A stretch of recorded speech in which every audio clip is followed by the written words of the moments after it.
Des jumelles pauvres entrent dans une boulangerie avec une boîte de poupées et disent « Pouvons-nous les échanger contre du pain et du lait? Nous avons très faim. » Le jeune milliardaire entend la conversation et fait l'impensable. Avant de commencer l'histoire, n'oubliez pas de laisser un like et de vous abonner à la chaîne pour voir plus d'histoires comme celle-ci. Clara ouvrit les yeux et sentit son estomac gargouiller. L'appartement était silencieux, à l'exception du bruit des gouttes tombant dans le seau que leur mère avait laissé dans le coin du salon. Elle regarda à côté d'elle et vit Daisy, encore endormie, recroquevillée sous la fine couverture. « Daisy » murmura-t-elle en poussant doucement sa sœur. « Daisy, réveille-toi. » La petite fille ouvrit lentement les yeux. « Qu'y a-t-il, Clara? J'ai faim. Et toi ?» Daisy hocha la tête. Les deux se levèrent et marchèrent pieds nus jusqu'à la cuisine. Clara ouvrit le réfrigérateur. Vide. Juste une bouteille d'eau à moitié pleine. « Où est maman ?» demanda Daisy. « Elle est partie au chercher du travail, encore une fois, » répondit Clara, se souvenant de ce que leur mère avait dit la nuit précédente. Daisy ouvrit le placard de la cuisine, une boîte de sauce vide, un paquet de pâtes avec seulement quelques brins au fond, rien d'autre. « Clara, j'ai vraiment faim, » dit-elle en faisant la moue. « Moi aussi. Mais maman a dit qu'elle rapporterait quelque chose en rentrant, mais elle met beaucoup de temps à revenir. » Les deux fillettes restèrent là, à fixer la cuisine vide.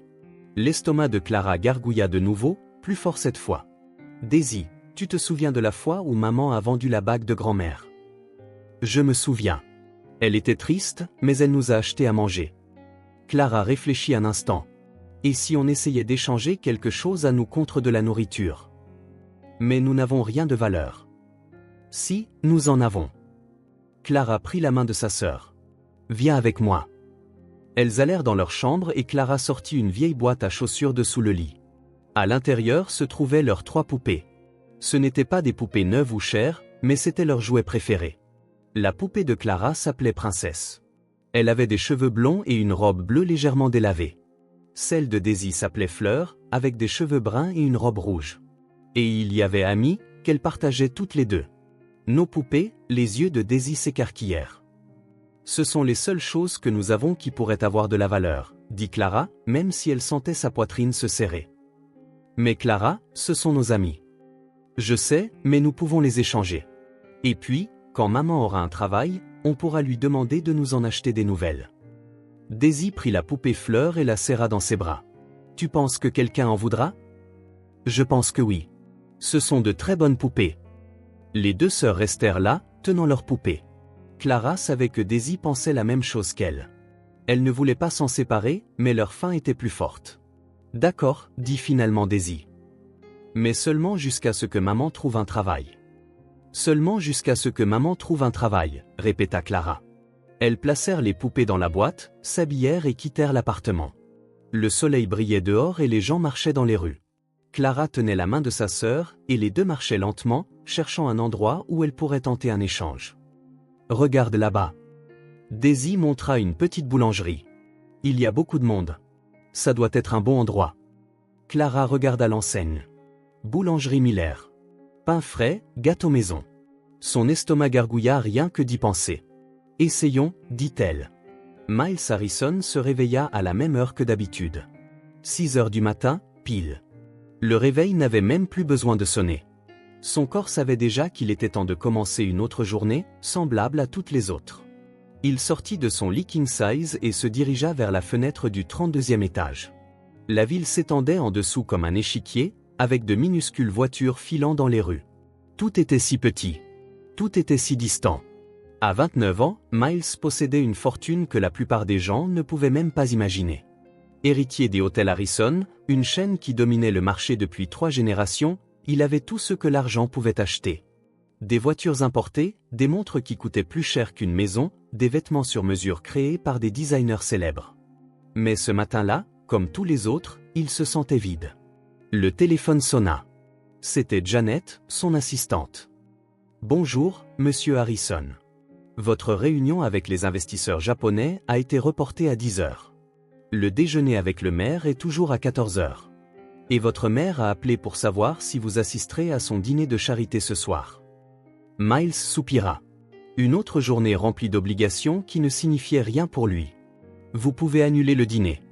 Dites-lui que j'ai d'autres engagements. » Mais monsieur, Janet, faites simplement ce que je vous ai demandé. Il raccrocha et jeta le téléphone sur le lit. Sa mère serait contrariée, mais il ne supportait plus de faire semblant de s'intéresser à ces événements sociaux, de sourire à des gens qui ne voulaient que quelque chose de lui, d'échanger des banalités sur les affaires et la politique. Miles prit une douche, enfila un costume qui coûtait plus cher que le salaire annuel de beaucoup de gens, et descendit pour le petit déjeuner. La table était dressée avec la plus belle porcelaine, mais il était seul. Comme toujours. Il mangea en silence, consultant les nouvelles sur sa tablette. Plus de chiffres, plus de rapports, plus d'argent affluent sur les comptes de l'entreprise. Tout était automatique maintenant.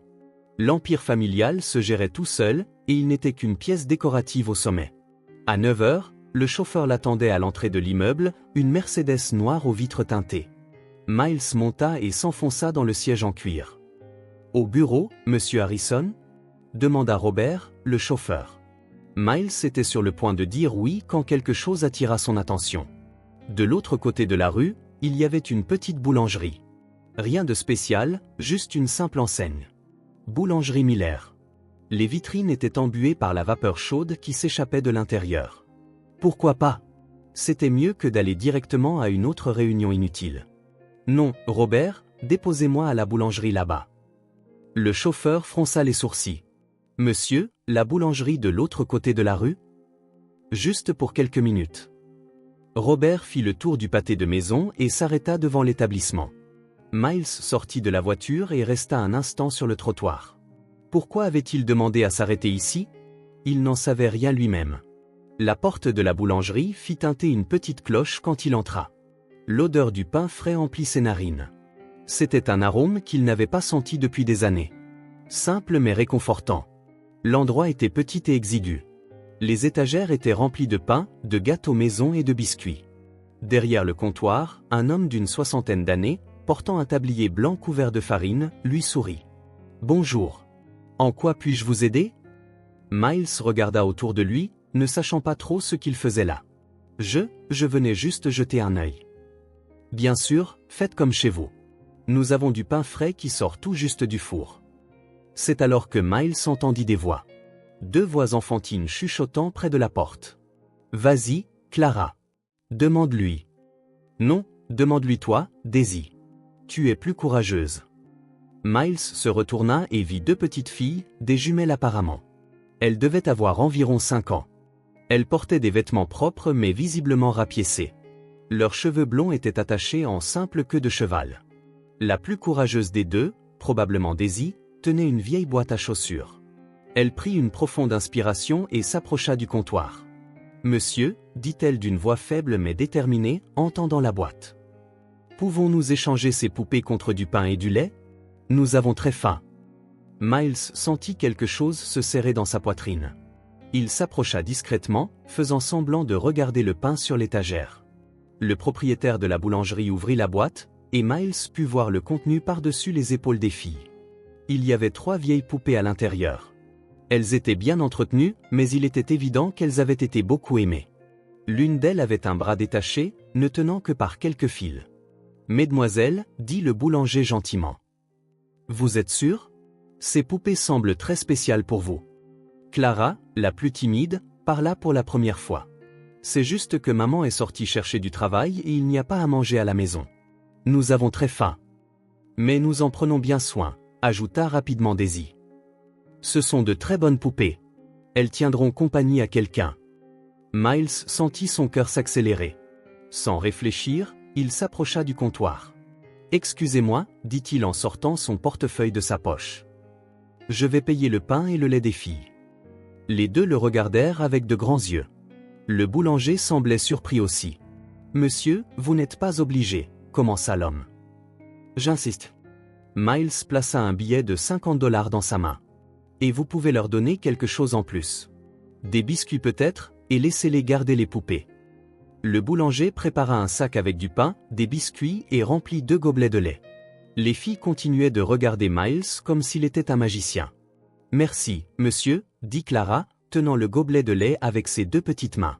« Merci beaucoup, » ajouta Daisy. « Vous êtes très gentil. » Elles lui sourirent, un sourire authentique, plein de gratitude. Miles sentit quelque chose qu'il n'avait pas ressenti depuis longtemps. Une sensation étrange, comme si sa poitrine était à la fois plus légère et plus lourde. De rien, réussit-il à dire.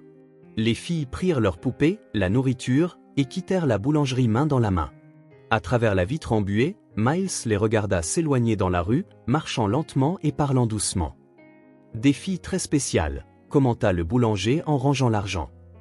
Elles offrent toujours quelque chose en échange quand elles ont besoin de nourriture. Elles ne mendient jamais. Miles se contenta de hocher la tête. Il acheta une miche de pain qu'il ne voulait même pas et quitta la boulangerie. Robert l'attendait dans la voiture. « Tout va bien, monsieur Harrison ?» « Tout va bien, » murmura Miles, regardant toujours dans la direction où les filles avaient disparu. Sur le chemin du bureau, il ne pouvait s'empêcher de penser à ces deux sourires. Quand quelqu'un lui avait-il souri comme ça pour la dernière fois? Quand avait-il fait quelque chose qui comptait vraiment pour la dernière fois? Au bureau, les réunions se déroulèrent dans un flou. Miles était physiquement présent, mais son esprit était encore dans cette petite boulangerie, avec deux petites filles offrant leurs jouets les plus précieux pour un morceau de pain.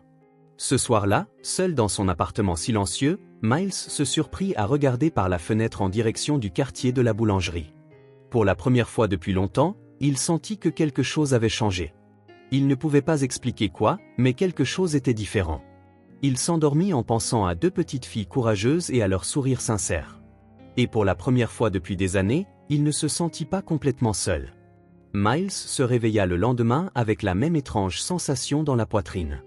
Pendant le petit déjeuner, en parcourant les rapports financiers, son esprit revenait sans cesse à ces deux sourires authentiques dans la boulangerie. Il ne comprenait pas pourquoi cette scène le troublait autant. Ce n'était pas de la pitié.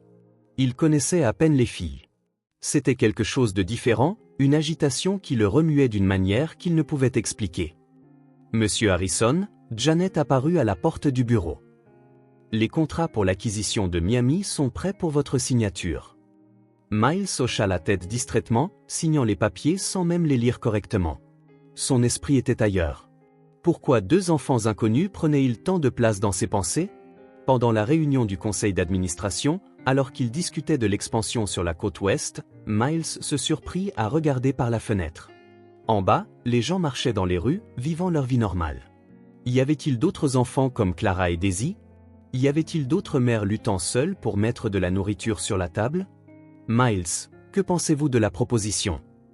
La voix du vice-président le ramena à la réalité. Pardon, pourriez-vous répéter? Les autres dirigeants échangèrent des regards. Miles Harrison ne perdait jamais sa concentration en réunion. Il était connu pour son attention aux détails, pour avoir toujours une longueur d'avance. La proposition de San Diego. Pensez-vous que nous devrions investir? Ah, oui, bien sûr. Allons de l'avant. Mais son esprit était déjà retourné à cette petite boulangerie, À la fin de la journée, Miles était dans son appartement, regardant la ville depuis la fenêtre de sa terrasse. Il avait tout ce que n'importe qui pouvait désirer, mais il se sentait vide. Il s'était toujours senti vide. La différence, c'est que maintenant, ce sentiment semblait plus lourd. Il essaya de se distraire en regardant les informations, mais il ne pouvait pas se concentrer. Il essaya de lire quelques rapports, mais les mots semblaient se mélanger sur la page. Chaque fois qu'il fermait les yeux, il voyait ces petits visages déterminés offrant leur poupée en échange de nourriture. « C'est ridicule », murmura-t-il pour lui-même. « Ce ne sont que deux enfants que je ne connais même pas. » Mais cela ne servait à rien. L'agitation persistait, grandissant d'heure en heure. Le deuxième jour, Miles essaya de s'occuper avec plus de réunions et de rendez-vous. Il visita deux propriétés que l'entreprise envisageait d'acheter. Il déjeuna avec des investisseurs étrangers. Il assista à une conférence sur l'avenir du tourisme de luxe. Rien ne fonctionnait. Son esprit revenait sans cesse à la boulangerie Miller. « Monsieur Harrison, tout va bien ?» demanda Robert alors qu'il revenait du dernier rendez-vous de la journée. « Vous semblez distant. » Miles regarda le chauffeur dans le rétroviseur. Robert travaillait pour la famille depuis 15 ans. Il était l'un des rares employés à s'autoriser des commentaires personnels. « Je vais bien, Robert, je pense juste à certaines choses. Si je peux me permettre, monsieur, depuis 2 jours, vous semblez différent, plus pensif. » Différent. Miles gloussa doucement. Si seulement Robert savait à quel point c'était vrai. Le 3e jour, Miles prit une décision. Après le petit déjeuner, au lieu d'aller directement au bureau, il demanda à Robert de prendre la route qui passait par la boulangerie Miller. Passons de nouveau par ce quartier, Robert. Quel quartier, monsieur? Celui où se trouve la boulangerie. La boulangerie Miller. Robert sembla surpris, mais ne fit aucun commentaire. En passant devant la boulangerie, Miles regarda attentivement, mais il ne vit aucun signe des filles. Il ressentit une pointe de déception qui le surprit. Pouvez-vous faire le tour du pâté de maison? Bien sûr, monsieur. Ils passèrent 3 fois devant la rue, mais Clara et Daisy n'étaient pas là. Miles se sentit stupide. Que espérait-il trouver exactement, et pourquoi cela comptait-il tant pour lui? Le 4e jour, il répéta le même rituel. Et le 5e aussi. Robert commença à inclure automatiquement cette route sur le chemin du bureau sans même demander. Miles savait qu'il était irrationnel, mais il ne pouvait pas s'arrêter. Il y avait quelque chose chez ces 2 filles qui le touchait d'une manière qu'il ne comprenait pas. Peut-être était-ce leur courage, ou leur dignité, ou simplement la sincérité de leur sourire. Il avait rencontré beaucoup de gens au cours de sa vie. Des hommes d'affaires, des politiciens, des célébrités. Des gens qui voulaient l'impressionner, qui avaient des arrière-pensées, qui ne le voyaient que comme une opportunité d'affaires ou un échelon à gravir dans la vie. Mais Clara et Daisy avaient été différentes. Elles ne savaient pas qui il était. Elles ne savaient pas combien d'argent il avait. Elles l'avaient juste remercié sincèrement et avaient continué leur chemin. Vendredi, Miles était particulièrement agité. Il s'était réveillé avant 5 heures du matin et n'avait pas pu se rendormir. Pendant le petit déjeuner, il picora sa nourriture, ne mangeant presque rien. Monsieur Harrison, Janet apparut avec une pile de documents. Votre emploi du temps est assez chargé aujourd'hui. La réunion avec les partenaires de Londres est à 9 heures. Ensuite, vous avez... Janet, annulez tout. Elle cligna des yeux, confuse. Pardon, monsieur? Annulez tous les rendez-vous d'aujourd'hui. Dites que j'ai une urgence familiale. Mais monsieur, la réunion avec Londres? Reportez-la à la semaine prochaine. Et je ne veux pas être dérangé aujourd'hui. Janet partit en secouant la tête. En 15 ans de travail pour lui, elle n'avait jamais vu Miles annuler une réunion importante sur un coup de tête. Miles descendit au garage, pour la première fois depuis des années, prit une de ses voitures personnelles au lieu d'appeler Robert. Il avait besoin de conduire. Il avait besoin de réfléchir. Il avait besoin de comprendre ce qui lui arrivait. Il conduisit sans but à travers la ville pendant près de 2 heures. Il traversa des quartiers qu'il n'avait jamais visités, vit des gens vivre des vies qu'il n'avait jamais imaginées. Des familles dans les parcs, des enfants jouant dans la rue, des couples se promenant main dans la main. Quand il s'en rendit compte, il conduisait en direction de la boulangerie Miller.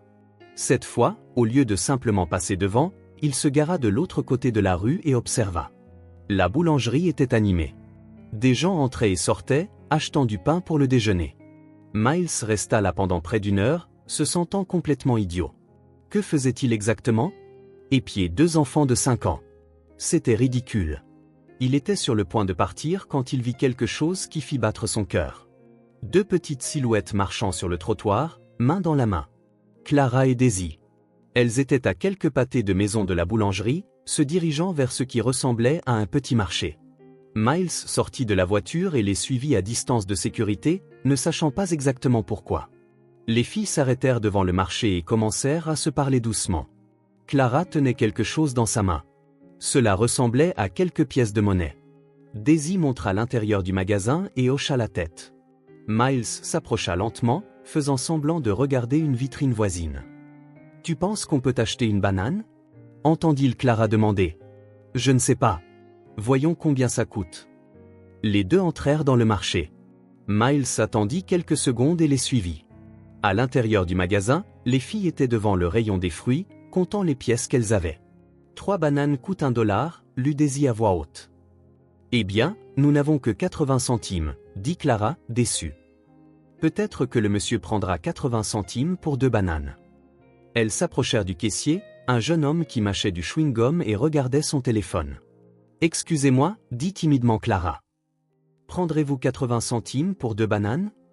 Le jeune homme les regarda d'un air ennuyé. Le prix est juste là. 3 pour $1. Je ne fais pas de réduction. Mais nous n'avons que 80 centimes, insista Daisy. Et notre maman a faim. Pas mon problème. Soit vous payez le bon prix, soit vous n'avez rien. Miles sentit la colère monter en lui. Comment pouvait-on être si insensible à deux petits-enfants? Sans réfléchir, il s'approcha du comptoir. « Je paierai la différence », dit-il en posant un billet de 5 $ sur le comptoir. « Et vous pouvez leur donner les bananes. » Clara et Daisy se retournèrent, surprises. Quand elles virent qui c'était, leurs petits visages s'illuminèrent. « C'est le monsieur de la boulangerie », s'exclama Daisy en souriant. « Le monsieur qui a acheté notre pain », ajouta Clara. Miles sentit sa poitrine se réchauffer. Elle se souvenait de lui. « Salut les filles. Comment allez-vous ? » « Nous allons bien, » répondit joyeusement Daisy. « Notre maman a eu quelques pièces aujourd'hui et nous a envoyé acheter une banane. » Le caissier tendit les bananes et la monnaie à contre-cœur. Miles prit la monnaie et la donna à Clara. « Merci, monsieur, » dit-elle en le regardant avec ses grands yeux bleus. « Vous apparaissez toujours quand on a besoin de vous. C'est comme de la magie, » ajouta Daisy. Miles rit. « Ce n'est pas de la magie, juste de la chance. Voulez-vous prendre un goûter avec moi? Il y a un café au coin de la rue. » Les deux se regardèrent, excités. « On peut, monsieur? » « Bien sûr que vous pouvez. » Miles les emmena dans un petit café au coin de la rue. C'était un endroit simple avec des tables en bois et un menu basique, mais c'était propre et accueillant. « Vous pouvez commander ce que vous voulez, » dit-il alors qu'il s'asseyait à une table près de la fenêtre. Les yeux des filles pétillaient. Elles commandèrent des sandwichs au fromage grillé, du jus de pomme et une part de gâteau au chocolat à partager. Pendant qu'elles mangeaient, elles parlaient avec enthousiasme de tout et de rien. Elles lui parlèrent des poupées qu'elles avaient laissées à la maison, d'un chat qui apparaissait toujours dans la cour de leur immeuble, et de combien elles aimaient dessiner. « Et votre mère ?» demanda Miles, essayant de paraître décontracté. « Comment va-t-elle » Les expressions des filles devinrent un peu plus sérieuses. « Maman va bien », répondit Clara. « Enfin, mais elle est parfois triste. »« Pourquoi ?»« Parce qu'il n'y a pas de travail », expliqua Daisy. Elle sort tous les jours pour chercher, mais elle revient toujours sans rien trouver. Elle est très gentille, ajouta Clara. Elle nous chante des chansons avant de dormir, même quand elle est triste. Miles sentit un pincement au cœur. Comment s'appelle votre mère? Anna, répondirent-elles en même temps. Et où habitez-vous? Dans un tout petit appartement, dit Daisy. Ce n'est pas très joli, mais maman garde toujours tout propre. Maman dit que peu importe où nous vivons. Ce qui compte, c'est que nous nous aimions, ajouta Clara. Miles resta silencieux un moment, traitant cette information. Anna, une mère célibataire au chômage luttant pour nourrir ses deux jeunes filles. Et pourtant, elle leur enseignait l'amour et la dignité. « Vous êtes très courageuses, toutes les deux, dit-il finalement. « Courageuse ?» Daisy sembla surprise. « Oui. La façon dont vous prenez soin l'une de l'autre, la façon dont vous aidez votre mère, c'est ça, être courageux. » Les filles sourirent, fières. Quand elles eurent fini de manger, Miles les raccompagna chez elles. Elles vivaient dans un vieil immeuble à la peinture écaillée et aux escaliers qui craquaient, mais Clara et Daisy les montèrent en courant comme si c'était le plus merveilleux des endroits. « Merci pour le goûter, monsieur », dit Clara quand ils arrivèrent à la porte de leur appartement. « C'était le meilleur goûter que nous ayons jamais eu. »« De rien. C'était un plaisir de mieux vous connaître », ajouta Daisy. Les filles entrèrent dans l'appartement en faisant un signe de la main depuis la fenêtre. Miles resta là quelques minutes, regardant l'immeuble.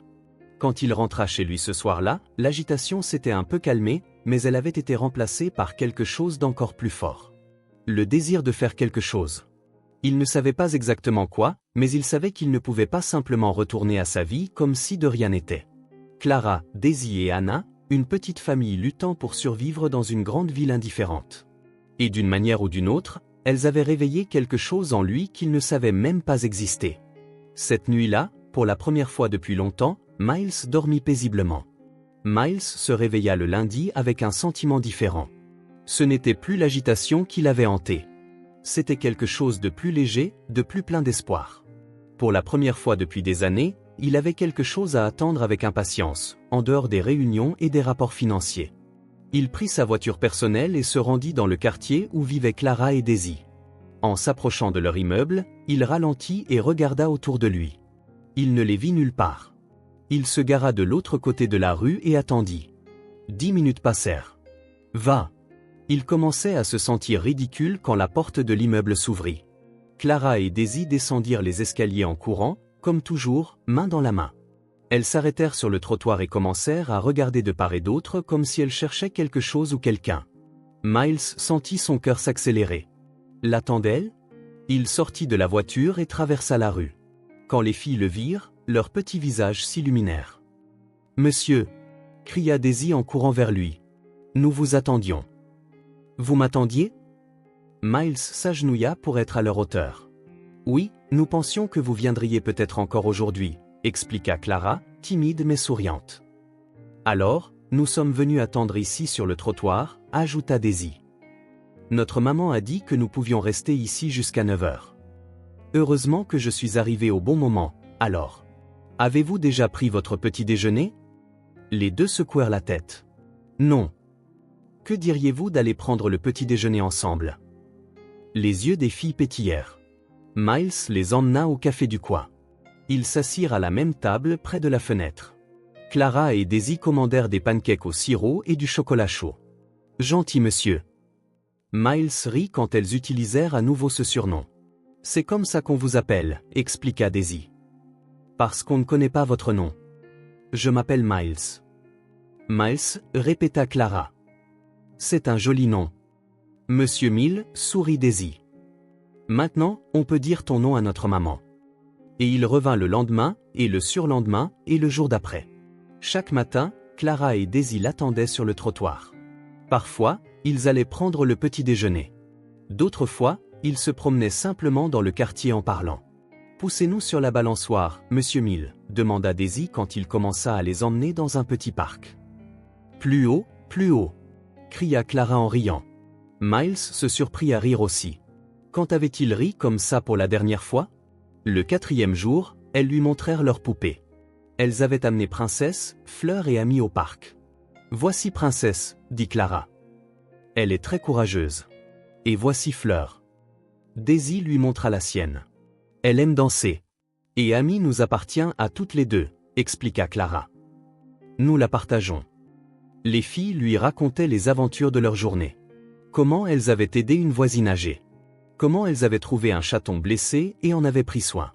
Comment elles avaient dessiné des cartes pour rendre leur maman plus heureuse. « Notre maman est très triste quand elle ne trouve pas de travail, » lui dit Clara un jour. Elle pense qu'on ne le voit pas, mais on le voit. Elle va dans la salle de bain et pleure doucement. On fait semblant de ne pas entendre, mais on entend, ajouta Daisy. Miles sentit son cœur se serrer. 2 fillettes de 5 ans se souciant émotionnellement de leur mère. « Vous êtes très spéciales, toutes les deux, » dit-il. « Votre mère a beaucoup de chance de vous avoir. »« C'est nous qui avons de la chance de l'avoir, » répondit Clara. « Et maintenant, nous avons de la chance de vous avoir aussi. C'est comme si nous avions une plus grande famille, » sourit Daisy. « Famille ?» Le mot résonna dans l'esprit de Miles. C'était exactement ce qu'il ressentait. À la fin de la 2e semaine, Miles réalisa que quelque chose avait fondamentalement changé dans sa vie. Ses journées tournaient autour de ses rencontres avec Clara et Daisy. « Monsieur Mill, » dit Clara un jour alors qu'ils étaient au parc. « Pouvons-nous vous demander quelque chose ?»« Bien sûr. »« Avez-vous une famille ?»« J'ai ma mère, mais nous ne sommes pas très proches. »« Et un père ?»« Mon père est mort quand j'étais petit. »« Comme le nôtre, » dit doucement Daisy. « Maman dit qu'il était très gentil, » dit Clara. « Qu'il nous chantait des chansons quand nous étions bébés et qu'il nous aimait beaucoup, » ajouta Daisy. « Mais il est tombé malade et est allé au ciel. » Miles resta silencieux un instant. Anna avait perdu son mari et luttait maintenant seule pour élever ses filles. « Monsieur Mill, » dit soudain Daisy, « voulez-vous rencontrer notre maman ?» Le cœur de Miles bondit. Il y avait pensé de nombreuses fois. « Vous pensez qu'elle aimerait me rencontrer ?» « Je pense que oui, » répondit Clara. « Nous lui parlons de vous tous les jours et elle demande toujours des nouvelles du gentil monsieur. » Daisy sourit. Elle a dit que quiconque est si bon avec ses filles doit être une personne spéciale. « J'adorerais rencontrer votre mère. »« Alors on peut arranger ça. » Daisy frappa dans ses mains. « Maman rentre toujours à 17 heures. On peut lui dire que vous venez demain. »« Vous êtes sûr qu'elle ne sera pas dérangée ?» suggéra Clara. « Non, elle sera heureuse. » Nous le savons. Le lendemain matin, Miles était nerveux. Clara et Daisy l'attendaient sur le trottoir, plus excités que d'habitude. « Monsieur Mill, maman a dit oui » annonça Clara. « Elle est excitée de vous rencontrer » ajouta Daisy. et elle a fait de la limonade. C'est la seule chose spéciale que nous avions à offrir, expliqua Clara. À 17 heures précises, ils montèrent les escaliers de l'immeuble. Miles portait un sac avec des fruits, du pain, du lait et quelques sucreries. « Maman, on est à la maison !» cria Daisy en arrivant au 3e étage. La porte s'ouvrit et Miles vit une jeune femme aux cheveux blonds attachés en une simple queue de cheval.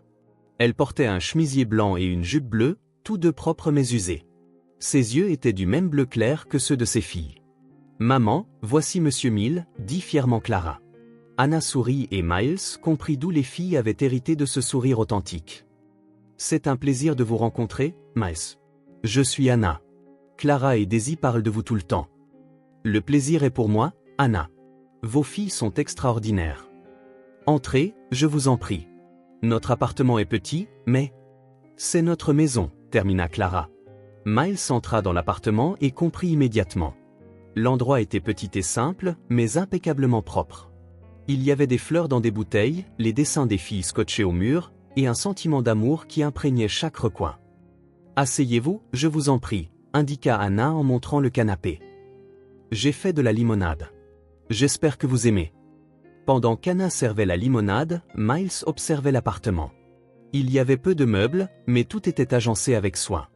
Une petite table, une bibliothèque avec quelques livres, et les jouets des filles bien rangés.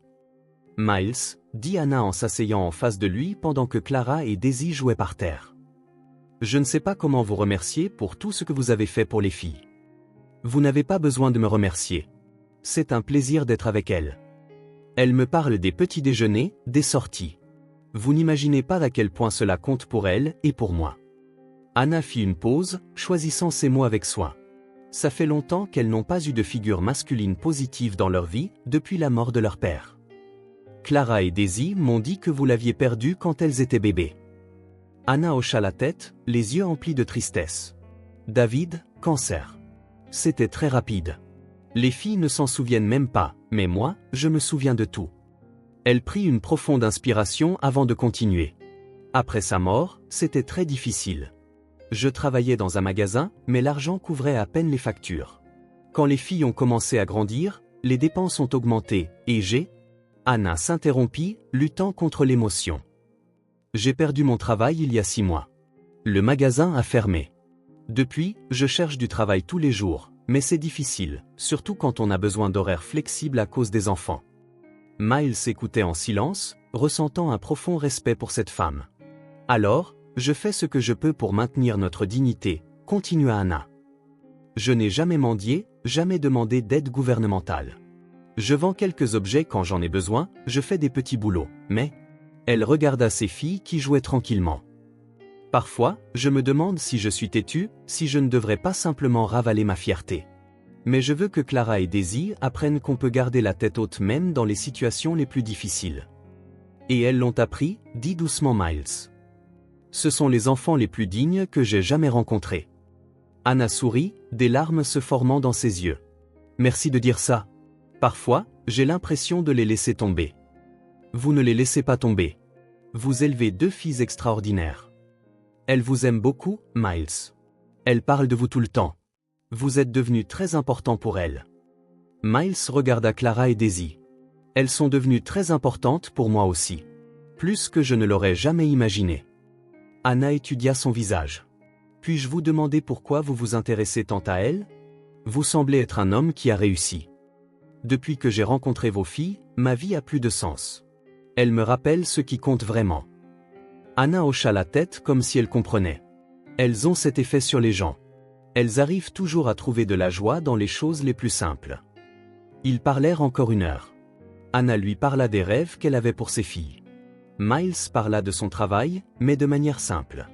Quand il fut temps de partir, Clara et Daisy le serrèrent fort dans leurs bras. « Vous avez aimé notre maison, Monsieur Mill ?» demanda Clara. « Je l'ai adorée. C'est une maison pleine d'amour. »« Et vous avez aimé notre maman ?» voulut savoir Daisy. Miles regarda Anna. « Votre mère est une femme très spéciale. Maintenant, je comprends d'où vous tenez tant de force et de gentillesse. » Quand Miles quitta l'appartement cette nuit-là, il ne pouvait s'empêcher de penser à la différence entre les 2 mondes. Il avait tout ce que l'argent pouvait acheter. Mais Anna avait quelque chose qu'il n'avait jamais possédé. Un vrai foyer. Un amour inconditionnel. Pour la première fois, Miles se demanda s'il y avait un moyen d'aider Anna et les filles sans offenser leur dignité. S'il y avait un moyen de faire partie de cette petite mais extraordinaire famille qui avait touché son cœur. Elles sont devenues très importantes pour moi aussi, admit-il. Visage un instant. Puis-je vous devez avoir une vie pleine d'engagements importants. Miles réfléchit à la question. Comment pouvait-il expliquer que la rencontre avec Clara et Daisy avait changé quelque chose de fondamental en lui? Comment pouvait-il dire que pour la première fois depuis des années, il se sentait vraiment vivant? Honnêtement, Anna, je ne peux pas l'expliquer complètement. Mais depuis l'ont toujours eu. Même quand nous étions plus pauvres que maintenant, elle parvenait à se fier de comment elle voulait qu'elles étudient et aient des opportunités qu'elles n'avaient jamais eues. Miles parla de son travail, mais de manière simple, sans mentionner l'étendue de sa richesse. Anna, qui observait la scène avec un doux sourire. Alors que Miles quittait l'appartement cette nuit-là, son esprit était en ébullition. Il avait rencontré beaucoup de gens dans sa vie. Mais Anna était différente. Il y avait en elle une force tranquille, une dignité que même les circonstances les plus difficiles ne pouvaient briser. En retournant en voiture à son luxueux appartement, Miles foyer, un amour inconditionnel, et le respect sincère de personnes qui le connaissaient vraiment. Cette nuit-là, pour de réunir ces deux mondes. S'il cœur d'une manière qu'il n'aurait jamais imaginé possible. Miles retourna à son appartement en silence, les mots d'Anna résonnant dans son esprit. Quand il arriva au luxueux immeuble où il vivait, le portier le salua avec le même sourire professionnel que toujours, mais Miles le remarqua à peine. Sa tête était ailleurs. Dans l'ascenseur, en regardant son reflet dans les portes en miroir, il vit un homme bien habillé dans un costume qui coûtait plus cher que le loyer de beaucoup de gens pour une année entière. Mais pour la première fois, cette image le dérangea. Quand il atteignit son appartement, la différence le frappa comme un coup de poing à l'estomac. L'endroit faisait 3 fois la taille de certains appartements entiers, avec des meubles qui coûtaient des fortunes, des œuvres d'art sur les murs et une vue imprenable sur la ville. Tout était parfait, tout était cher, tout était vide. Miles se versa un whisky d'une bouteille qui coûtait plus cher que ce qu'Anna dépensait en nourriture en 6 mois. Mais le liquide avait un goût fade dans sa bouche. Il se dirigea vers la fenêtre panoramique et regarda la ville en contrebas. Quelque part dans cette vaste étendue de lumière, Anna mettait Clara et Daisy au lit, leur chantant probablement des chansons comme elle le faisait tous les soirs, même quand elle était trop fatiguée pour tenir debout. Se demandant probablement si elle trouverait du travail le lendemain, s'il y aurait assez de nourriture pour une autre semaine. Miles s'assit dans le fauteuil en cuir italien à 15 000 $ et essaya de se concentrer sur les rapports que Janet lui avait laissés à examiner. Mais essayait de se concentrer sur les chiffres, il voyait les yeux bleus d'Anna racontant son histoire avec une dignité qui le laissait sans voix. « Je fais ce que je peux pour maintenir notre dignité », avait-elle dit. « Je n'ai jamais mendié. » Miles laissa tomber les papiers et mit sa tête dans ses mains. Quand avait-il rencontré pour la dernière fois quelqu'un avec autant de force intérieure? Quand s'était-il senti si petit face à la grandeur de caractère de quelqu'un d'autre? Il essaya de se distraire en allumant la télévision de 70 pouces, mais les images passaient sans s'enregistrer dans son esprit. Il essaya de prendre un bain dans la baignoire en marbre qui était plus grande que toute la salle de bain d'Anna, mais l'eau chaude ne pouvait pas apaiser l'agitation qu'il ressentait. Cette nuit-là, Miles dormit à peine. Il resta allongé dans son lit king size, fixant le plafond, pensant à la différence frappante entre les deux mondes qu'il avait expérimenté ce jour-là. D'un côté, sa vie de luxe sans but. De l'autre, une petite famille unie luttant avec dignité contre l'adversité. Le lendemain matin, Miles se réveilla avec une certitude cristalline. Il devait faire quelque chose, mais pas n'importe quoi. Il ne voulait pas être un autre homme riche distribuant la charité pour soulager sa conscience. Il voulait faire quelque chose qui comptait vraiment, quelque chose qui respectait la dignité de cette famille qui l'avait ému plus profondément que n'importe quel contrat d'1 million de $. Pendant le petit déjeuner, Miles pouvait à peine manger. Son esprit était trop occupé à traiter ce qu'il avait découvert sur lui-même au cours des dernières 24 heures. Il n'était pas seulement riche et vide. Il était capable de ressentir quelque chose de réel, de profond, lorsqu'il rencontrait des gens authentiques. Monsieur Harrison. Janet apparut à la porte du bureau avec une pile de documents. Les contrats pour l'acquisition de Seattle sont prêts, et le conseil d'administration veut se réunir cet après-midi pour discuter de l'expansion en Europe. Miles la regarda comme s'il la voyait pour la première fois. Janet travaillait pour lui depuis des années, mais il ne lui avait jamais posé de questions sur sa vie personnelle. Il ne s'était jamais intéressé à savoir si elle avait des enfants, si elle était heureuse, si ses rêves se réalisaient. « Janet, dit-il soudain, avez-vous des enfants ?» Elle cligna des yeux, surprise par la question inattendue. « Oui, monsieur. 2 filles, Emma et Sophie. »« Quel âge ont-elles ?»« 8 et 10 ans. »« Et vous ? Arrivez-vous à passer assez de temps avec elles ?»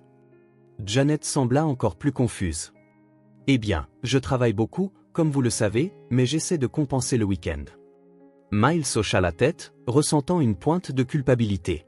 Combien d'heures supplémentaires avait-il demandé à Janet de faire au fil des ans? Combien de fois avait-elle manqué des moments importants avec ses filles parce qu'il avait besoin d'un autre rapport, d'une autre réunion? Janet, à partir d'aujourd'hui, je veux que vous partiez à 17 heures tous les jours. Je ne veux plus d'heures supplémentaires inutiles. Monsieur, mais s'il y a une urgence? Si c'est vraiment urgent, nous nous en occuperons. Mais votre famille est plus importante que n'importe quel rapport. Janet sourit, clairement touchée. Merci, monsieur Harrison. Ça signifie beaucoup pour moi. Après son départ, Miles resta seul avec ses pensées.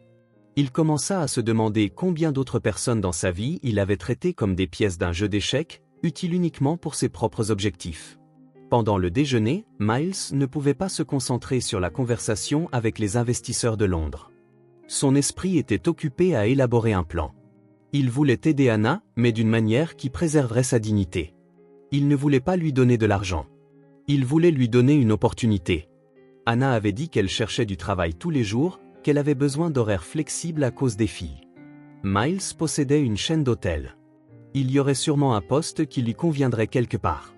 Après le déjeuner, Miles demanda à Janet de lui apporter les dossiers des ressources humaines de tous les hôtels de la chaîne dans la ville. Il voulait comprendre exactement quel type de poste était disponible, lesquels offraient les meilleurs avantages, et lesquels auraient des horaires compatibles avec la routine d'une mère célibataire. « Monsieur Harrison, » dit Janet en apportant les dossiers. « Puis-je demander pourquoi vous vous intéressez aux détails des RH? Habituellement, ce sont les directeurs qui s'en occupent. Je pense à quelques changements. Je veux mieux comprendre comment nous traitons nos employés. » Miles passa tout l'après-midi à étudier les dossiers. Il découvrit que les hôtels Harrison offraient un ensemble d'avantages sociaux décents, une assurance maladie, des tickets repas et une crèche partenaire pour les enfants des employés. Rien de révolutionnaire, mais mieux que beaucoup d'entreprises. Il y avait un poste vacant dans le service d'entretien ménager de l'hôtel principal. Horaire de 6h à 14h, du lundi au vendredi, parfait pour quelqu'un qui devait récupérer ses filles à l'école. Le salaire n'était pas élevé, mais il était stable avec la possibilité de croissance interne. Miles passa quelques appels au service des RH. Il voulait s'assurer que tout serait prêt, qu'il n'y aurait pas de bureaucratie inutile, que le processus serait aussi fluide que possible. « Monsieur Harrison, » dit Margaret, la directrice des RH, quand il expliqua la situation. « C'est très noble de votre part de vous intéresser personnellement à une candidate. Mais puis-je demander comment vous connaissez cette personne? C'est une situation personnelle, quelqu'un que j'admire beaucoup. Je veux m'assurer qu'elle ait une chance équitable. » « Bien sûr, monsieur. Je m'occupe de tout. Elle peut commencer lundi si elle le souhaite. » Quand il eut terminé ses appels, Miles ressentit quelque chose qu'il n'avait pas ressenti depuis longtemps. Un but. Pas le genre de satisfaction vide qui venait de la conclusion d'une autre affaire lucrative, mais quelque chose de plus profond. Le sentiment qu'il faisait quelque chose qui comptait vraiment. Le lendemain, Miles se rendit au marché près de l'appartement d'Anna. Il remplit 2 paniers avec tout ce dont une famille pouvait avoir besoin. Fruits, légumes, viande, produits laitiers, produits de nettoyage, articles de toilette. Mais il fit attention à ne pas en faire trop. Il ne voulait pas que cela ressemble à de la charité. Il voulait que cela ressemble à un cadeau d'un ami. Quand il arriva à l'immeuble, Clara et Daisy jouaient sur le trottoir. Elles coururent vers lui avec les sourires les plus éclatants qu'il ait jamais vus. « Monsieur Mill » cria Daisy. « Nous vous attendions. »« Maman a dit que vous reviendriez » ajouta Clara. Elle était très heureuse après votre départ hier. « Heureuse? Pourquoi » demanda Miles, curieux. « Parce qu'elle a dit que vous êtes une personne vraiment bonne, » expliqua Daisy, « et que nous pouvons vous faire confiance. » Miles sentit sa poitrine se réchauffer. La confiance d'Anna signifiait plus pour lui que n'importe quel contrat d'1 million de dollars. « Votre maman est à la maison » demanda-t-il. « Oui. Elle est rentrée tôt aujourd'hui. » Elle n'a pas encore trouvé de travail, mais elle a dit que ce n'est pas grave, que quelque chose de bien va bientôt arriver. Miles monta les escaliers avec les 2 paniers, suivi par les filles excitées. Quand Anna ouvrit la porte et vit les courses, ses yeux s'écarquillèrent. « Miles, vous n'auriez pas dû. »« Ce n'est pas de la charité, Anna, dit-il rapidement. C'est un cadeau d'un ami, et j'ai une proposition à vous faire. » Anna l'invita à entrer, visiblement curieuse. Les filles coururent jouer dans leur chambre, laissant les adultes parler en privé. « Anna, » commença Miles, assis sur le petit canapé. « Hier, vous m'avez parlé de votre recherche de travail, que vous avez besoin d'horaires flexibles et de stabilité. J'y ai beaucoup réfléchi et je pense que j'ai quelque chose qui pourrait vous intéresser. » Anna s'assit sur le bord de sa chaise, attentive. « Je possède une chaîne d'hôtels. Nous avons les horaires sont de 6h à 14h, du lundi au vendredi, assurance maladie complète, ticket repas, et nous avons un partenariat avec une excellente crèche où Clara et Daisy pourraient rester pendant que vous travaillez. » Les yeux d'Anna se remplirent de larmes.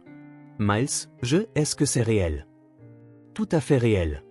Le salaire est de $2800 par mois pour commencer, avec une révision semestrielle et la possibilité de croissance interne.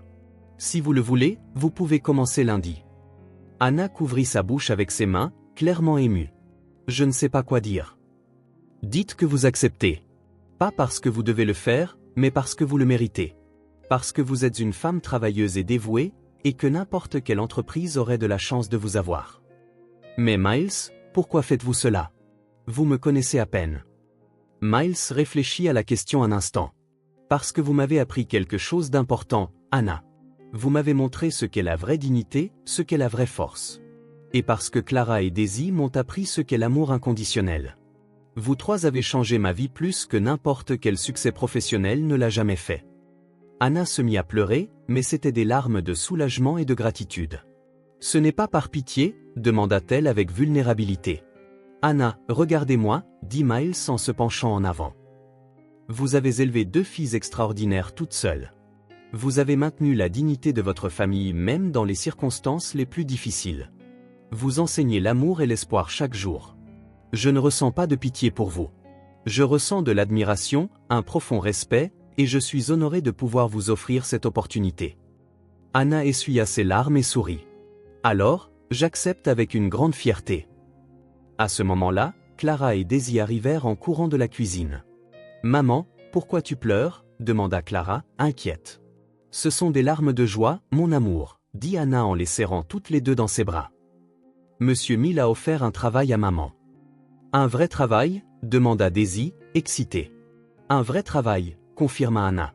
« Avec un salaire chaque mois, une assurance maladie, et vous pourrez rester dans une super crèche pendant que je travaille. » Les filles se mirent à sauter de joie, serrant Miles fort dans leurs bras. « Maintenant, on n'aura plus faim » s'exclama Clara. « Et maman ne sera plus triste » ajouta Daisy. Miles s'agenouilla à leur niveau. « Vous savez pourquoi votre maman a eu ce travail? C'est parce qu'elle est une personne très spéciale, très travailleuse et dévouée. Elle mérite toutes les bonnes choses qui arrivent. » « Et parce que vous êtes notre ange gardien, » dit Clara, faisant rire Miles.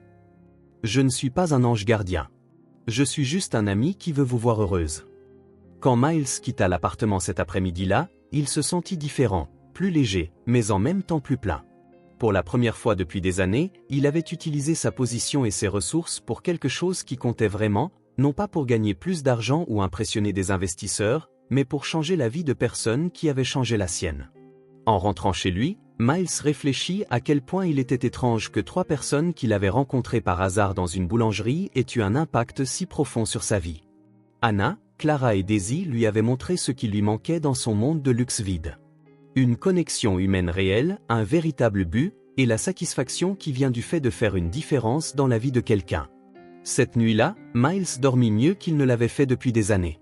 Et pour la première fois depuis longtemps, il se réveilla en attendant avec impatience ce que le lendemain apporterait. Lundi matin, Anna se réveilla à 5 heures. Pour la première fois depuis des mois, ce n'était pas le nœud d'anxiété dans son estomac qui la réveillait, mais l'anticipation. Aujourd'hui, elle commencerait un vrai travail. Un travail avec un contrat, des avantages sociaux et la possibilité de donner à Clara et Daisy une vie meilleure. Elle se leva doucement, prit une douche rapide et enfila les vêtements qu'elle avait préparés la veille. Un jean propre et un simple chemisier blanc. rien d'extravagant, mais digne. Elle voulait faire une bonne première impression. Maman. Clara apparut à la porte de la chambre, se frottant les yeux. C'est déjà l'heure? Pas encore, mon amour. Retourne dormir.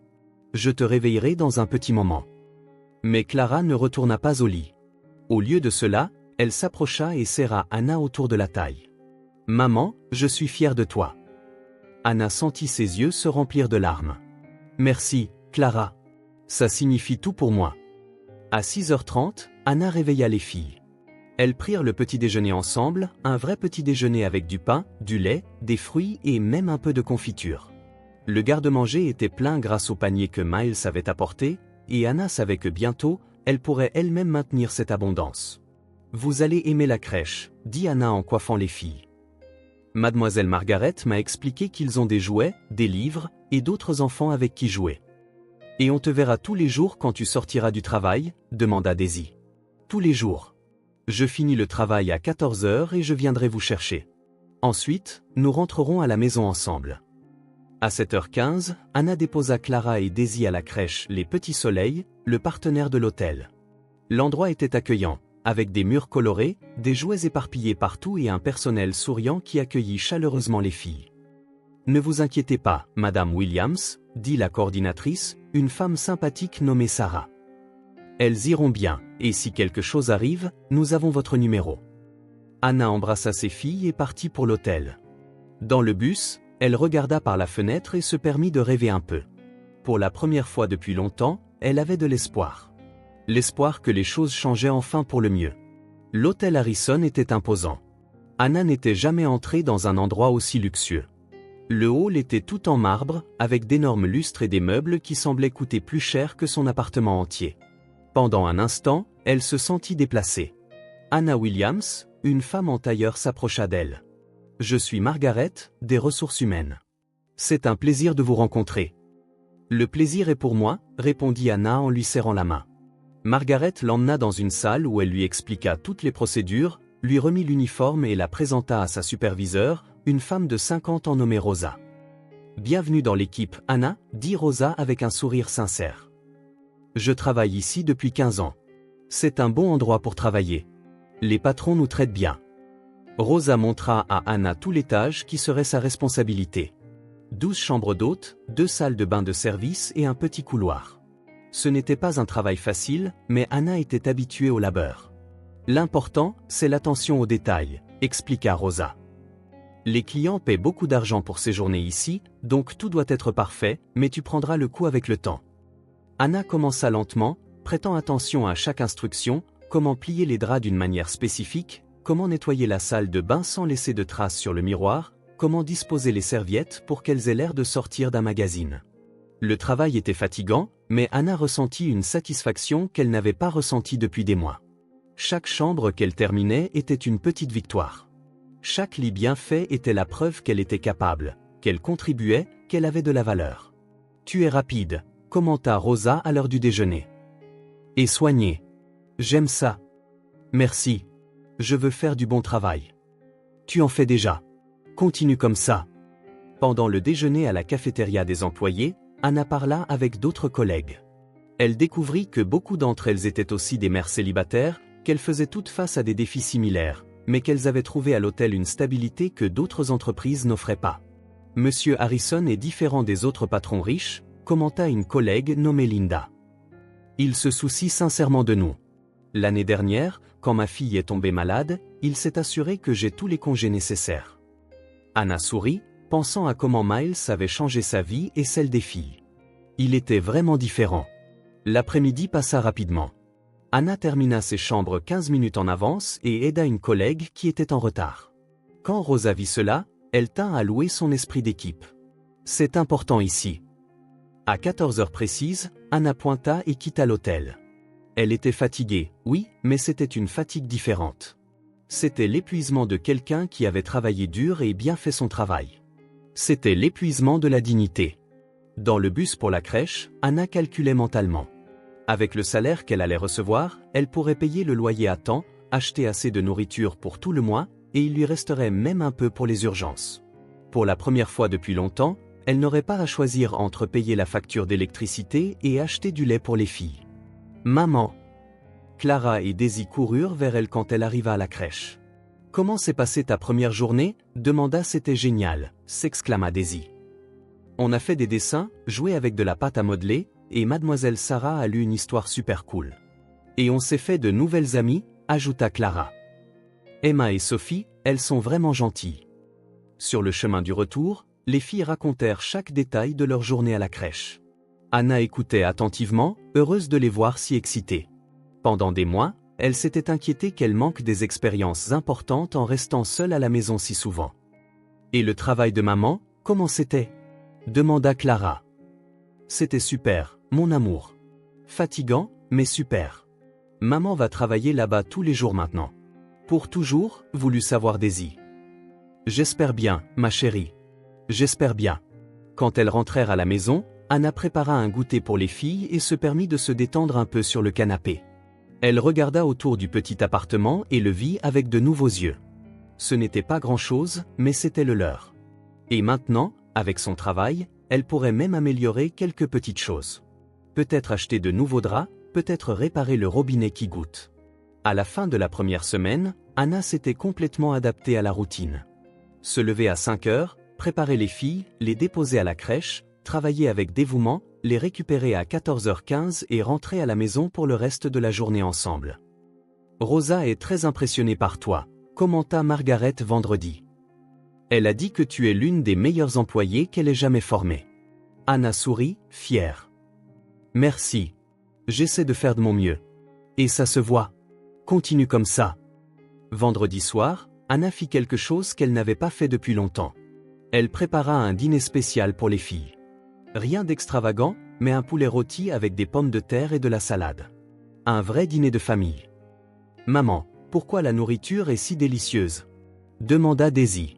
Anna rit. Parce que maman est heureuse. Quand on est heureux, tout a meilleur goût. Tu es heureuse à cause de ton travail, voulut savoir Clara. Je suis heureuse pour beaucoup de choses, mon amour. Pour le travail, pour vous deux. Pour avoir rencontré Monsieur Mill, pour avoir de la nourriture sur la table, pour être ensemble et en bonne santé.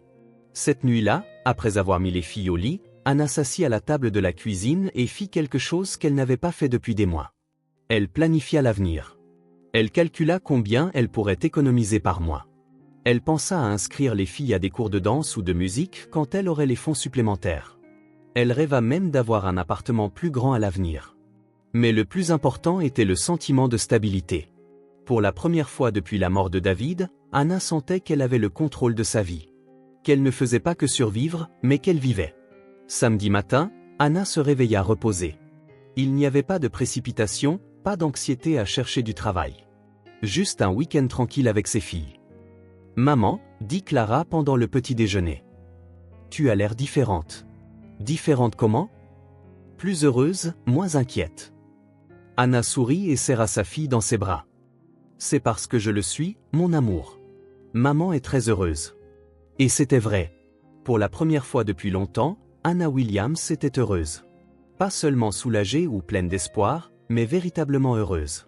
Elle avait un travail qui respectait sa dignité, des filles en bonne santé et un garde-manger plein. Elle avait la stabilité, un but, et le sentiment que l'avenir réservait de bonnes choses. En se couchant ce soir-là, Anna remercia silencieusement. Elle remercia Miles d'être entré dans leur vie. Elle remercia pour l'opportunité de recommencer à zéro, et elle remercia pour ses filles qui la motivaient chaque jour à être une meilleure personne. La vie n'était toujours pas facile, mais elle était digne. Et pour Anna, cela faisait toute la différence. Miles était dans son bureau en train de réviser des contrats quand une idée lui vint à l'esprit. Cela faisait 2 semaines qu'Anna avait commencé à travailler à l'hôtel, et d'après les rapports qu'il recevait, elle se débrouillait exceptionnellement bien. Rosa ne tarissait pas d'éloges sur son dévouement et son attention aux détails. Mais Miles n'avait pas vu Clara et Daisy depuis le jour où il avait offert le travail à Anna. Elle lui manquait. Leurs sourires authentiques, leurs conversations spontanées, la joie pure qu'elles apportaient à sa vie lui manquaient. Il prit le téléphone et appela Margaret aux ressources humaines. « Margaret, pouvez-vous me donner le numéro d'Anna Williams?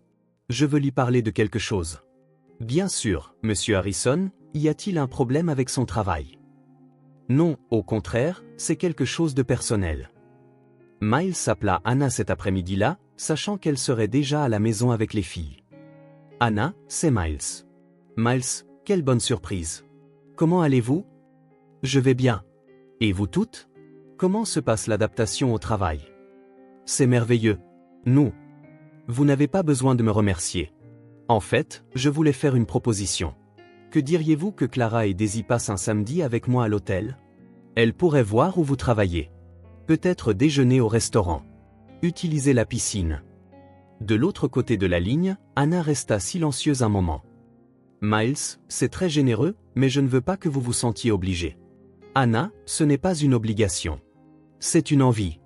Les filles me manquent, et je pense que ce serait bien pour elles de voir où travaille leur maman, de se sentir un peu partie prenante.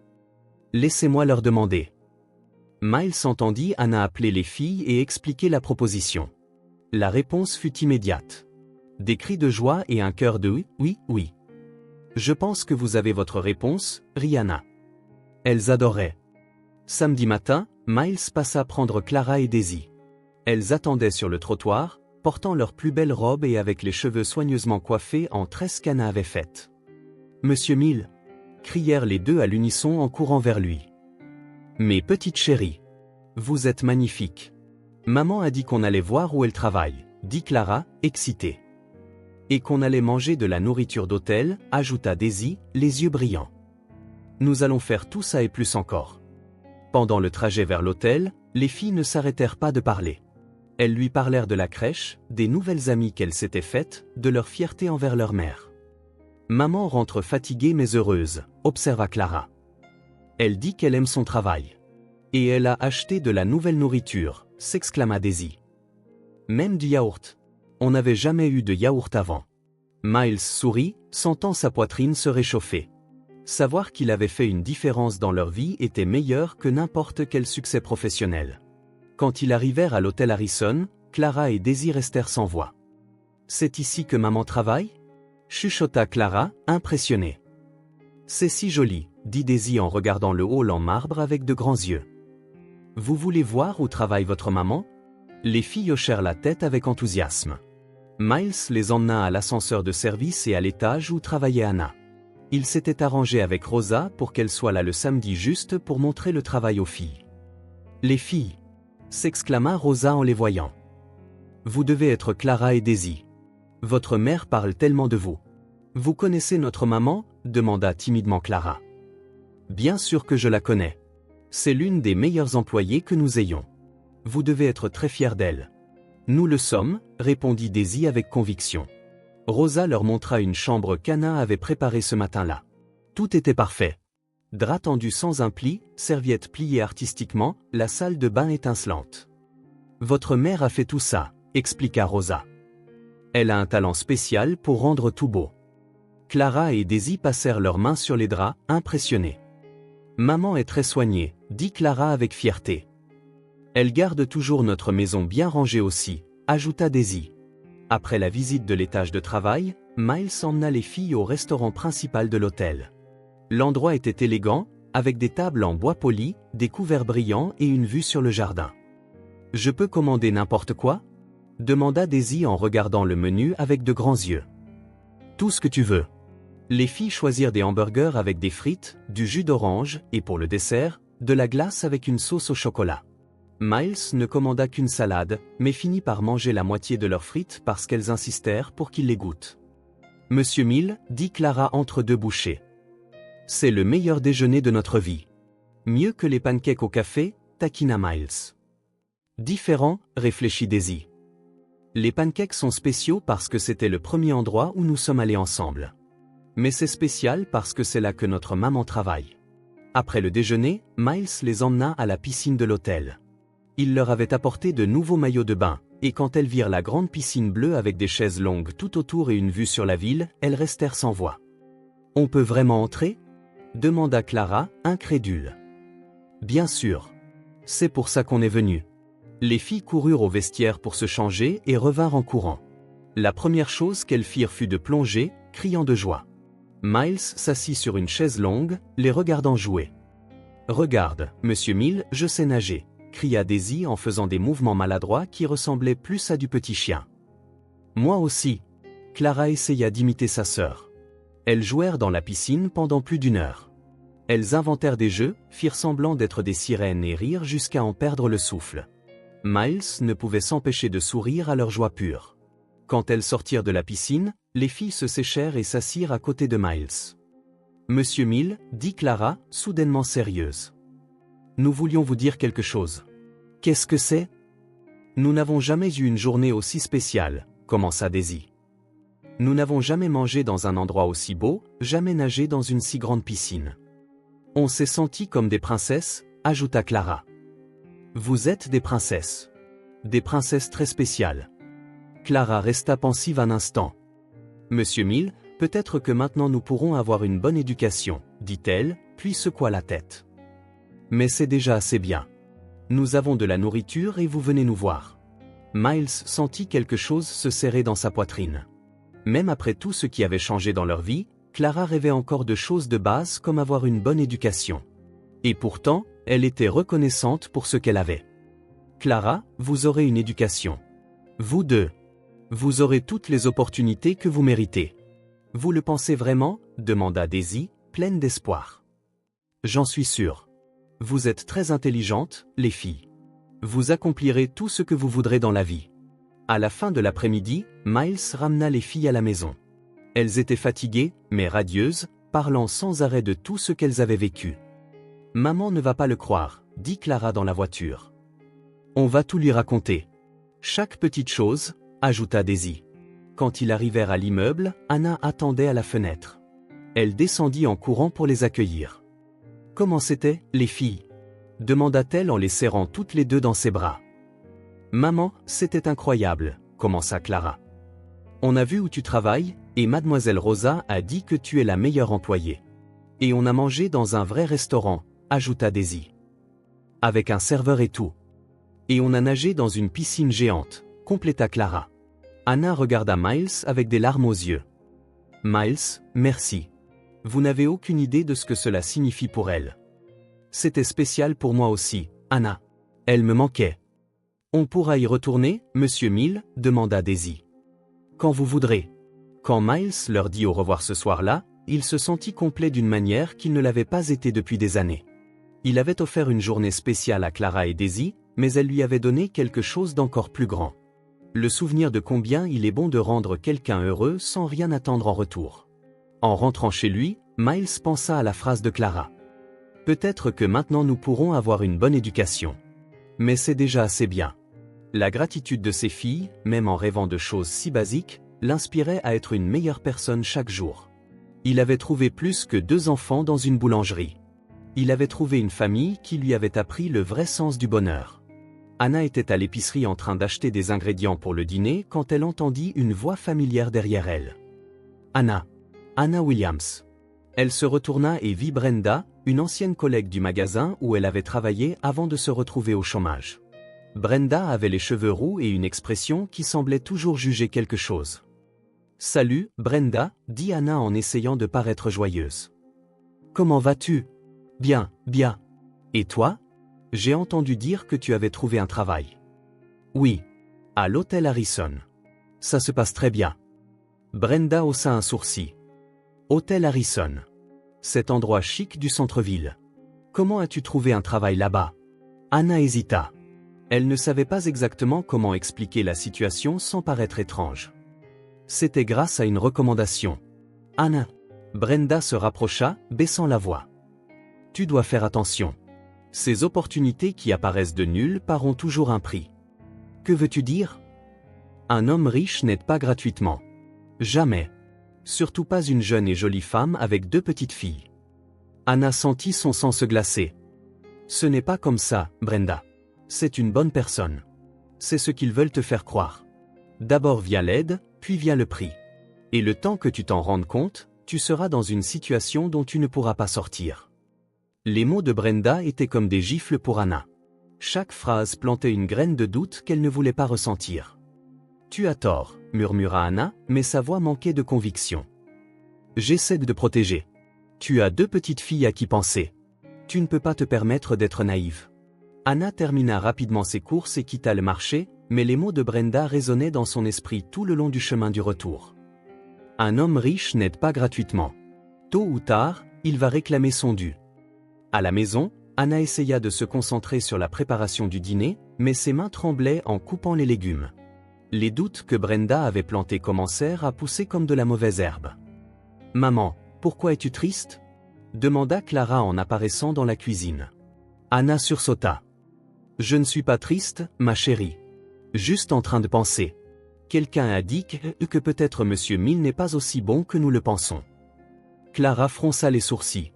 « Mais il est bon, maman. Il est très bon. » « Maman, l'interrompit Clara avec un sérieux qui surprit Anna. « Monsieur Mill nous rend heureuse. Il te rend heureuse. Pourquoi quelqu'un dirait que c'est une mauvaise chose ?» La question simple et directe de Clara frappa Anna comme un éclair. Pourquoi doutait-elle même? Cette nuit-là, Anna resta éveillée dans son lit, fixant le plafond. Les mots de Brenda revenaient sans cesse, mélangés aux souvenirs de tous les bons moments qu'elle avait passés avec Miles. Mais et si Brenda avait raison? Et s'il y avait des arrière-pensées? Le lendemain matin, Anna arriva au travail plus tôt que d'habitude. Elle rangeait une chambre quand Rosa apparut. « Anna, tout va bien? Tu as l'air inquiète. »« Rosa, puis-je vous demander quelque chose? Monsieur Harrison? Miles? A-t-il toujours été comme ça? Si attentionné envers les employés ?» Rosa étudia le visage d'Anna. « Pourquoi demandes-tu ça? C'est juste que quelqu'un m'a dit hier que les hommes riches n'aident pas sans vouloir quelque chose en retour. » Anna, dit Rosa en s'asseyant sur le bord du lit. « Je travaille ici depuis 15 ans. J'ai vu Miles grandir, devenir un homme, reprendre l'entreprise, et je peux te dire une chose, il a beaucoup changé ces derniers mois. » Changé comment? Avant, il était poli mais distant. Après t'avoir embauché, il a commencé à poser des questions sur les employés, sur leur famille. Pas plus tard qu'hier, il a approuvé une augmentation de l'indemnité de repas pour tout le monde. Tu sais ce que je pense? Je pense que vous lui avez fait du bien aussi. Parfois, les gens s'entraident. Le reste de la journée, Anna essaya de se concentrer sur son travail. Mais la conversation avec Brenda continuait de la déranger. Quand il fut temps de partir, elle prit une décision. Au lieu d'aller directement à la crèche, elle appela Miles. « Anna, quelle surprise! Tout va bien? Miles, avez-vous quelques minutes pour parler? C'est important. » Bien sûr. Où veux-tu qu'on se retrouve? Au parc où vous aviez l'habitude d'emmener les filles. Anna alla chercher les filles à la crèche et les emmena au parc. Elles coururent vers l'aire de jeu, laissant Anna seule avec ses pensées jusqu'à ce que Miles apparaisse. « Anna, dit-il en la voyant assise sur le banc. Il s'est passé quelque chose? Anna prit une profonde inspiration. « Miles, je dois vous demander quelque chose et j'ai besoin que vous soyez complètement honnête avec moi. » Tu peux demander. Pourquoi avez-vous fait tout ça pour nous? Le travail, l'aide, le temps que vous passez avec les filles? Pourquoi? Que voulez-vous en retour? Miles s'assit à côté d'elle, clairement confus. Anna, je ne comprends pas. Il s'est passé quelque chose? J'ai rencontré une ancienne collègue hier. Et c'était vrai. Pour la première fois depuis longtemps, Anna Williams était heureuse. Pas seulement soulagée ou pleine d'espoir, mais véritablement heureuse. Elle avait un travail qui respectait sa dignité, des filles en bonne santé et un garde-manger plein. Elle avait la stabilité, un but, et le sentiment que l'avenir réservait de bonnes choses. En se couchant ce soir-là, Anna remercia silencieusement. Elle remercia Miles d'être entré dans leur vie. Elle remercia pour l'opportunité de recommencer à zéro, et elle remercia pour ses filles qui la motivaient chaque jour à être une meilleure personne. La vie n'était toujours pas facile, mais elle était digne. Et pour Anna, cela faisait toute la différence. Miles était dans son bureau en train de réviser des contrats quand une idée lui vint à l'esprit. Cela faisait 2 semaines qu'Anna avait commencé à travailler à l'hôtel, et d'après les rapports qu'il recevait, elle se débrouillait exceptionnellement bien. Rosa ne tarissait pas d'éloges sur son dévouement et son attention aux détails. Mais Miles n'avait pas vu Clara et Daisy depuis le jour où il avait offert le travail à Anna. Elle lui manquait. Leurs sourires authentiques, leurs conversations spontanées, la joie pure qu'elles apportaient à sa vie lui manquaient. Il prit le téléphone et appela Margaret aux ressources humaines. « Margaret, pouvez-vous me donner le numéro d'Anna Williams? Je veux lui parler de quelque chose. » « Bien sûr, Monsieur Harrison, y a-t-il un problème avec son travail? » « Non, au contraire, c'est quelque chose de personnel. » Miles appela Anna cet après-midi-là, sachant qu'elle serait déjà à la maison avec les filles. « Anna, c'est Miles. Miles, quelle bonne surprise. Comment allez-vous? Je vais bien. Et vous toutes? Comment se passe l'adaptation au travail? C'est merveilleux. Nous. Vous n'avez pas besoin de me remercier. En fait, je voulais faire une proposition. Que diriez-vous que Clara et Daisy passent un samedi avec moi à l'hôtel? Elles pourraient voir où vous travaillez. Peut-être déjeuner au restaurant. Utiliser la piscine. De l'autre côté de la ligne, Anna resta silencieuse un moment. Miles, c'est très généreux, mais je ne veux pas que vous vous sentiez obligé. Anna, ce n'est pas une obligation. C'est une envie. Les filles me manquent, et je pense que ce serait bien pour elles de voir où travaille leur maman, de se sentir un peu partie prenante. Laissez-moi leur demander. Miles entendit Anna appeler les filles et expliquer la proposition. La réponse fut immédiate. Des cris de joie et un cœur de oui, oui, oui. Je pense que vous avez votre réponse, rit Anna. Elles adoraient. Samedi matin, Miles passa prendre Clara et Daisy. Elles attendaient sur le trottoir, portant leurs plus belles robes et avec les cheveux soigneusement coiffés en tresses qu'Anna avait faites. Monsieur Mill, crièrent les deux à l'unisson en courant vers lui. Mes petites chéries, vous êtes magnifiques. Maman a dit qu'on allait voir où elle travaille, dit Clara, excitée. Et qu'on allait manger de la nourriture d'hôtel, ajouta Daisy, les yeux brillants. Nous allons faire tout ça et plus encore. Pendant le trajet vers l'hôtel, les filles ne s'arrêtèrent pas de parler. Elles lui parlèrent de la crèche, des nouvelles amies qu'elles s'étaient faites, de leur fierté envers leur mère. Maman rentre fatiguée mais heureuse, observa Clara. Elle dit qu'elle aime son travail. Et elle a acheté de la nouvelle nourriture, s'exclama Daisy. Même du yaourt. On n'avait jamais eu de yaourt avant. Miles sourit, sentant sa poitrine se réchauffer. Savoir qu'il avait fait une différence dans leur vie était meilleur que n'importe quel succès professionnel. Quand ils arrivèrent à l'hôtel Harrison, Clara et Daisy restèrent sans voix. C'est ici que maman travaille? Chuchota Clara, impressionnée. C'est si joli, dit Daisy en regardant le hall en marbre avec de grands yeux. Vous voulez voir où travaille votre maman? Les filles hochèrent la tête avec enthousiasme. Miles les emmena à l'ascenseur de service et à l'étage où travaillait Anna. Il s'était arrangé avec Rosa pour qu'elle soit là le samedi juste pour montrer le travail aux filles. Les filles, s'exclama Rosa en les voyant. Vous devez être Clara et Daisy. Votre mère parle tellement de vous. Vous connaissez notre maman? Demanda timidement Clara. Bien sûr que je la connais. C'est l'une des meilleures employées que nous ayons. Vous devez être très fiers d'elle. Nous le sommes, répondit Daisy avec conviction.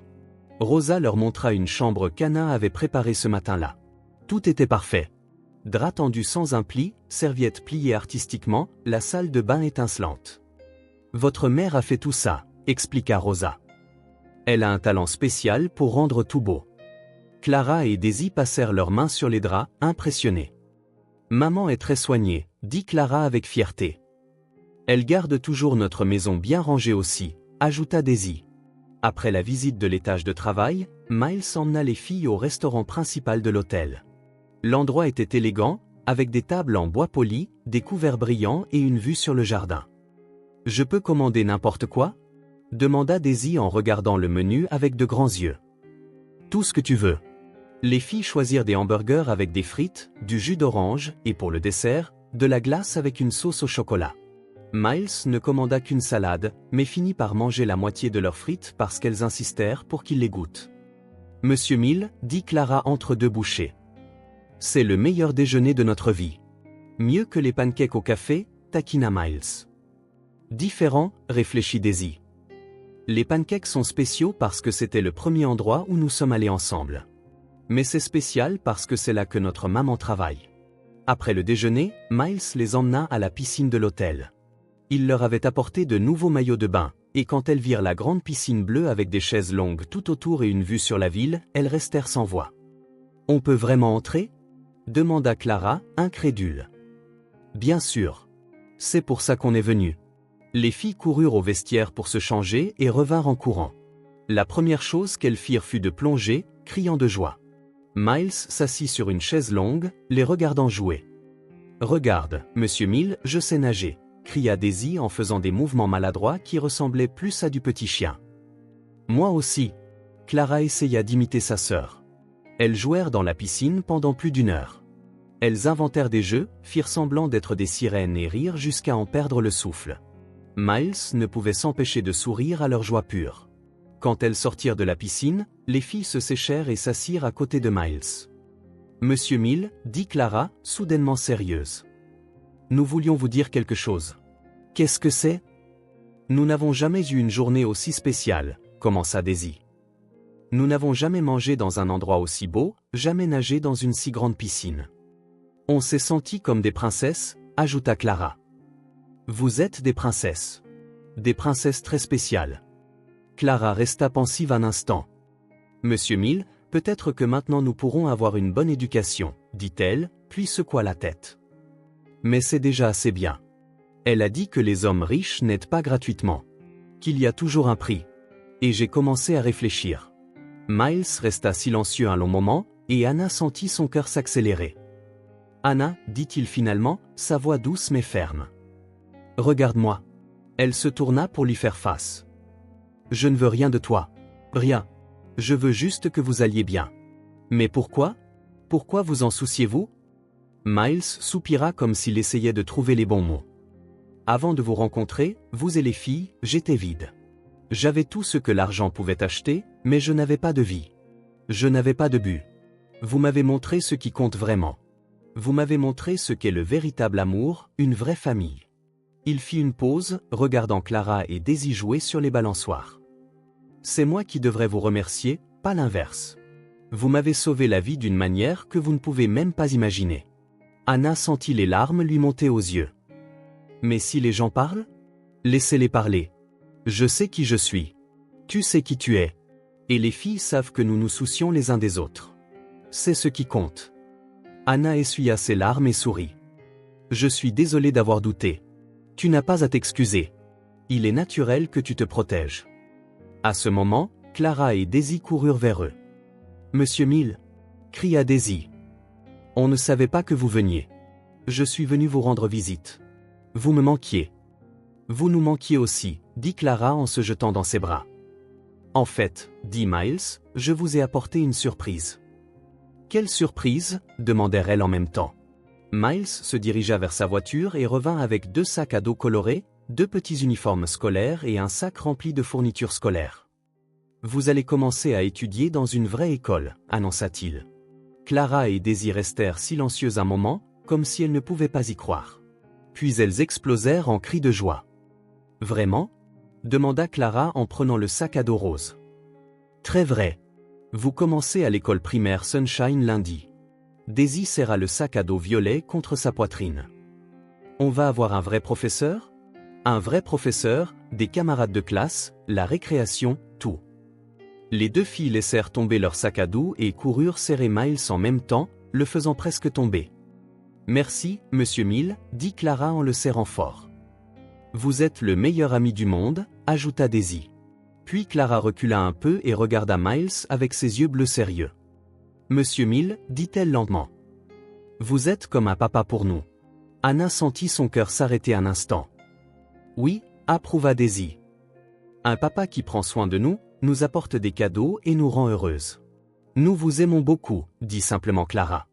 Miles resta immobile, clairement ému. Anna vit des larmes se former dans ses yeux, la première fois qu'elle le voyait pleurer. Commença-t-il, mais sa voix le trahit. Nous vous aimons vraiment, insista Daisy. Comme nous aimions le papa qui est allé au ciel, mais dont on ne se souvient pas. Mais on se souvient de vous, compléta Clara. Et nous voulons que vous soyez toujours avec nous. Miles s'agenouilla à leur hauteur et les attira dans une autre étreinte, cette fois sans cacher ses larmes. Je vous aime aussi, dit-il d'une voix étranglée. Plus que vous ne pouvez l'imaginer. Anna sentit ses propres larmes couler. Elle n'avait jamais vu quelqu'un d'aussi ému par l'amour simple et pur de ses filles. Et à ce moment-là, tous les doutes que Brenda avait plantés disparurent complètement. Elle sut, sans l'ombre d'un doute, que Miles était exactement ce qu'il paraissait être, un homme bon qui avait trouvé une famille. Quand ils se séparèrent enfin de l'étreinte, Miles essuya ses yeux et sourit. Maintenant, si on voyait ce qu'il y a dans ces sacs à dos? Clara et Daisy passèrent la demi-heure suivante à explorer chaque article. Crayons de couleur, nouveaux cahiers, gommes en forme d'animaux. Chaque découverte était accueillie par des exclamations de joie. « Maman, regarde !» Clara montra une trousse pleine de crayons de couleur. Il y a 24 couleurs. Et regarde ça, maman. Daisy montra une petite calculatrice. C'est pour les maths. Anna regardait tout cela avec le cœur plein. Il ne s'agissait pas seulement des cadeaux matériels, mais de ce qu'ils représentaient. L'espoir, un avenir, des possibilités. Alors que le soleil commençait à se coucher, ils se préparèrent à partir. Les filles ne pouvaient s'arrêter de parler de l'école. Miles, dit Anna alors qu'ils mettaient les sacs à dos dans la voiture. Merci pour tout. Et tu protégeais tes filles. Et merci à toi d'être qui tu es, de te soucier sincèrement. Miles sourit. Merci de me laisser faire partie de votre famille. Famille.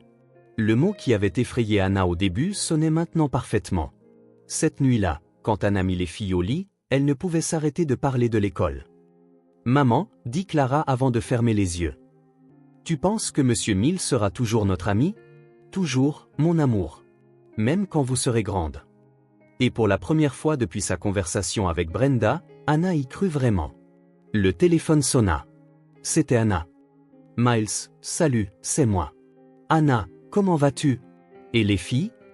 Nous allons toutes bien. En fait, je voulais t'inviter à quelque chose.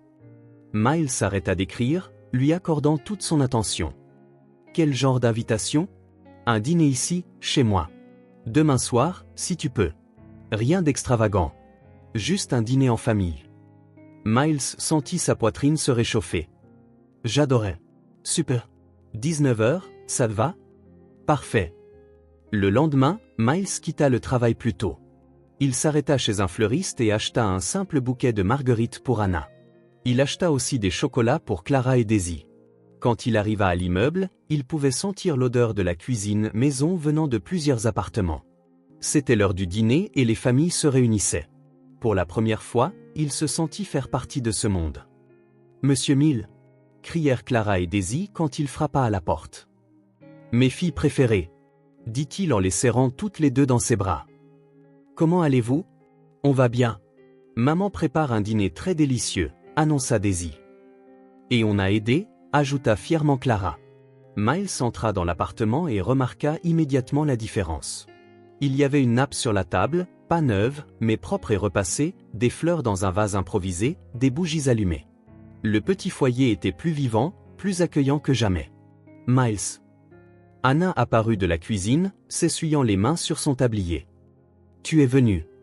Bien sûr que je suis venu. Je n'aurais manqué ça pour rien au monde. Il lui tendit les fleurs. Pour toi. Merci. Elles sont magnifiques.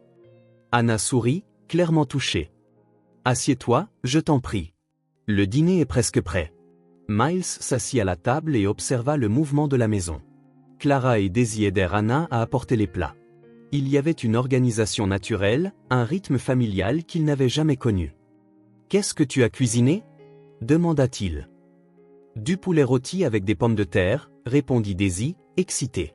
« Et on a fait de la salade. »« J'ai coupé les tomates », dit Clara avec fierté. « Maman m'a appris. » Quand Anna apporta le plat principal, Miles fut impressionné. Le poulet était doré, les pommes de terre parfaitement cuites, la salade colorée et fraîche. C'était simple, mais fait avec amour. Anna, ça a l'air incroyable. Merci. Ça faisait longtemps que je n'avais pas cuisiné un dîner complet comme ça. Pendant le repas, ils parlèrent de tout et de rien. Clara et Daisy lui racontèrent leur nouvelle école, les amis qu'elle se faisait. Anna parla de son travail, de combien elle se sentait épanouie. Miles réalisa qu'il était détendu d'une manière qu'il n'avait jamais connue auparavant.